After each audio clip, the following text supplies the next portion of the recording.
For the teachers of international trade and economic law, a challenge is to discuss legal regime. Many a times you would find that students are not taking interest in understanding legal regime. So therefore, since the beginning, I would suggest that you always take hypothetical situations and thereby you discuss the legal regime of trade and economic law. In international trade and economic law, one kind of development, what I have told you, like we are required to start with First World War, Second World War, United Nations Organization, GATT, and then further WTO. One another way, I will not say that it is an alternative way, but a necessary another way also to deal with trade and economic law is that after discussing in the class about Bretton Woods Conference, you please come on UNCTAD, that is United Nations Conference and on Trade and Development. In literature also I have told you that we can refer Professor A.K. Kaul's book on UNCTAD. UNCTAD, this is one main development which has been taken place for the least developed countries and developing countries mainly. Trade and economics, which used to be a subject dealt by developed states. In fact, that particular thing has been broken by this UNCTAD, and it was stated that it is not only the developed states but even the developing states and least developed countries, they must have a say in trade and economics of this entire world. United Nations Organization, in fact, they assure the least developed and developing countries that they assured through UNCTAD that yes, they are also having equality in dealing with trade and economics. Economic and Social Council is one of the organization of United Nations, but however, least developed countries, according to them, ECOSOC is not sufficient to deal with their demands, to deal with their concerns. So therefore, this particular specialized agency has been established by United Nations Organization, that is United Nations Conference on Trade and Development. Further, NEO, that is New International Economic Order. For any international law student, understanding NEO is important. NEO, that is New International Economic Order. So in its name you will find that it is economic order, and that is New International Economic Order. So what was old International Economic Order? You will not find any document on that. But my dear teachers, this is what is our role. This is how teachers are different from what is available on various search engines. Here we are required to inform students that earlier economic order was mainly restricted or limited only up to developed states.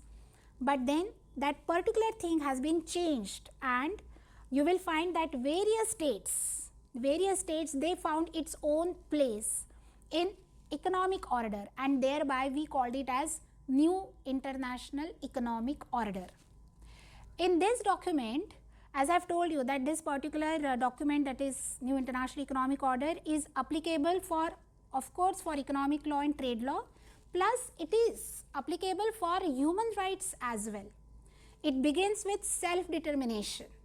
Further, it gives duties also to the state, right? So there are, in New International Economic Order, there are mainly 5 to 6 documents which we must discuss in the class, which also include transfer of technology as well.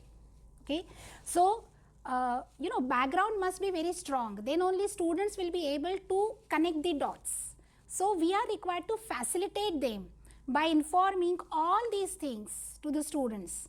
So trade law doesn't mean that it must only about World Trade Organization. Political relations doesn't mean that we are required to discuss only United Nations Organization. But there are various things which were taking place earlier, that also we are required to discuss in the class, and one of them is New International Economic Order. After that, after new international economic order, then again you are required to join that particular dot with the establishment of World Trade Organization. You can touch upon the Cold War as well, right? And then you can come on World Trade Organization.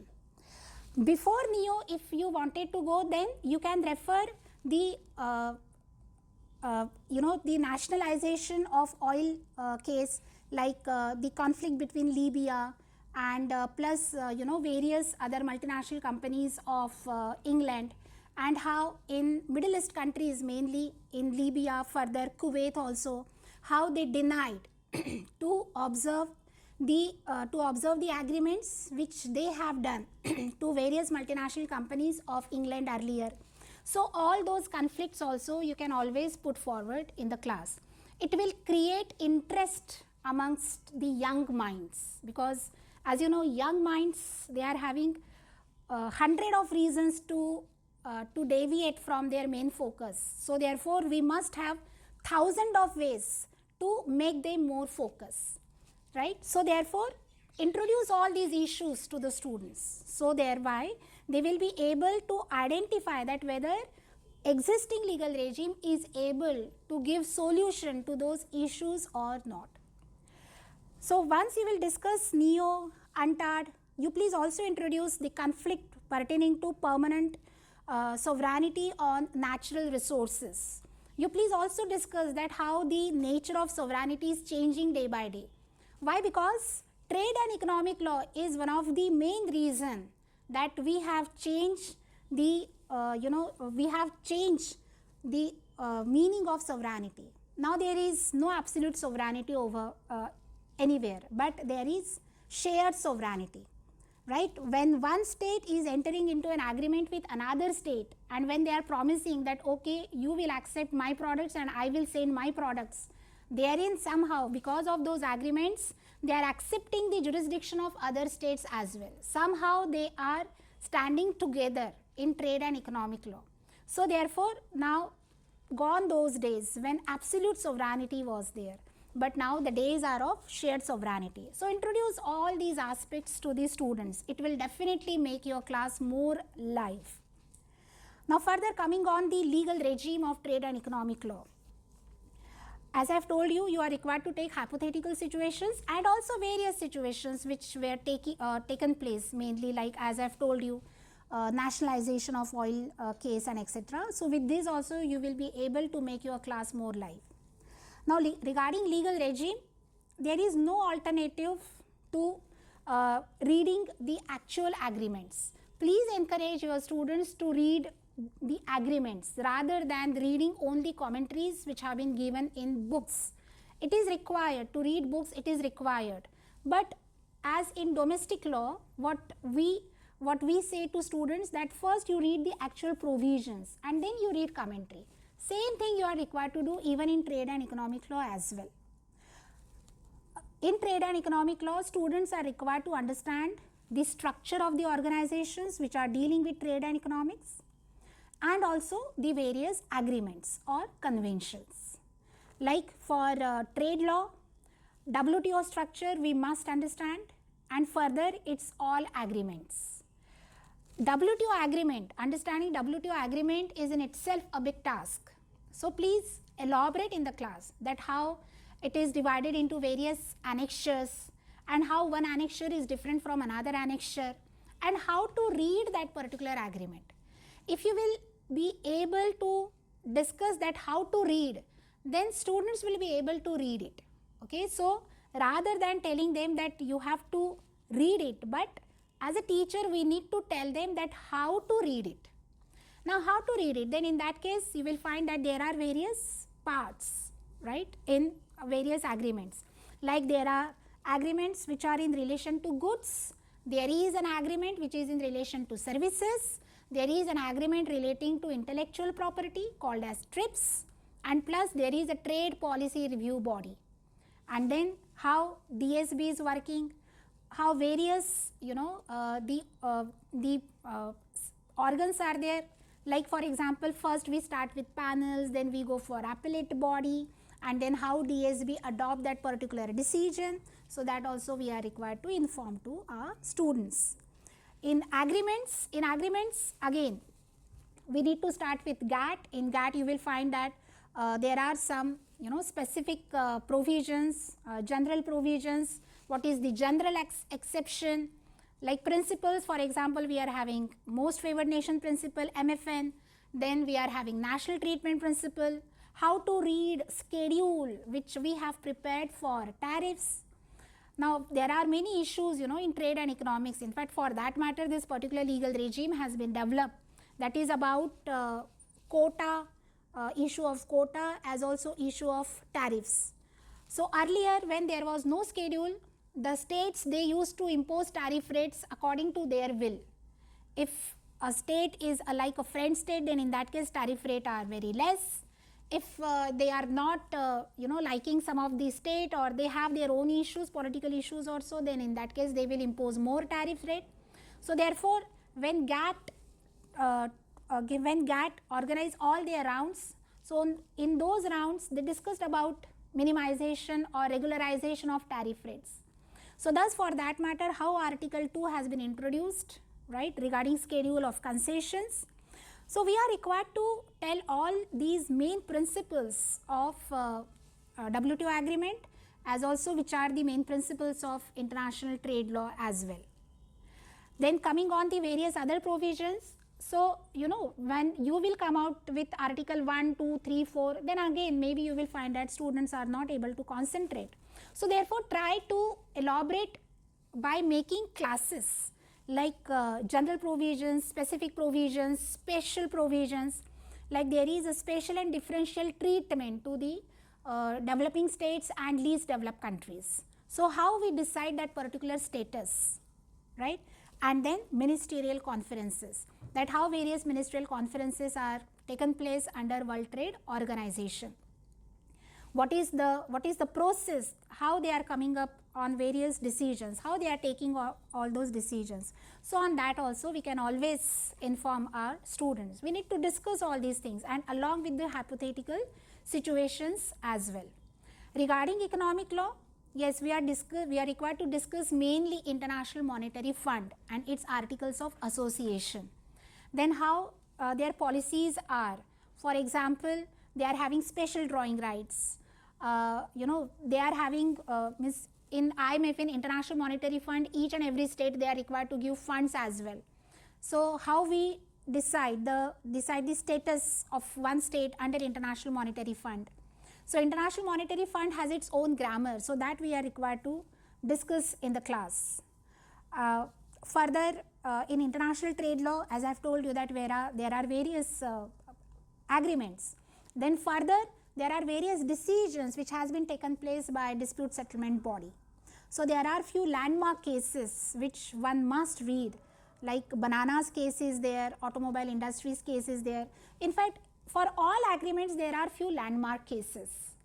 But then again, I will not name only few cases. Why? Because precedent is not a source of law under international law, and international trade and economic law is also not an exception for the same. So therefore, in international trade law under WTO, they mainly use first the negotiations to settle the dispute. If negotiation got failed, then in that case they go for arbitration. So as it is an arbitration, so therefore the decision given by with the help of arbitration by DSB, it is applicable only for the disputing parties. So thus the cases decided by DSB, it has means we can refer those cases, but however based on those decisions we cannot settle any new dispute. So therefore we are required to identify that what are the cases which are coming up and how the decisions have been given by DSB. So this is how we will be able to introduce the legal regime as well to our students. And then further, we are required to introduce various approaches as well, like third world approach. We should not forget third world approach, wherein Asian states also come, mainly our South Asian states come. Then SAPTA and SAFTA are there. So we are required to discuss these things because connectivity is required. If a student is sitting in India, and if we will tell them all the decisions or the developments taken place in the developed states, mainly US, UK, etc., then maybe Indian student won't be able to understand that how to connect. So therefore, third world approach we are required to elaborate under international trade and economic law as well. And then we are required to highlight few issues as well. For example, trade and environment, trade and competition, trade and development. Regarding international economic law, when we have discussed about NEO, and further we are also required to discuss these standards like or currency like gold standard, then how various currencies come, what are the international currencies, and when we will come on special drawing rights, therein also you can always discuss about the baskets which we are having under International Monetary Fund. So in that also we are required to understand that how IMF is responding towards the needs of third world countries. Professor B.S. Chimney has done extensive work on third world approach.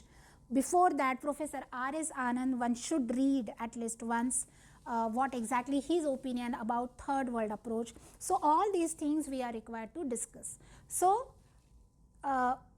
we are required to open our eyes, open our ears, so that we will be able to understand that what are the various issues which are coming up for trade and economic law. Even if there is a violation of human rights, even if there is a war which is taking place, some of the other way they are always related with trade and economic law. So with this, I hope that we will be able to make our classes more live, and we will be able to promote and develop international trade and economic law, which will create a great impact on our students, and thereby we will be able to contribute in the development of our state as well. Thank you.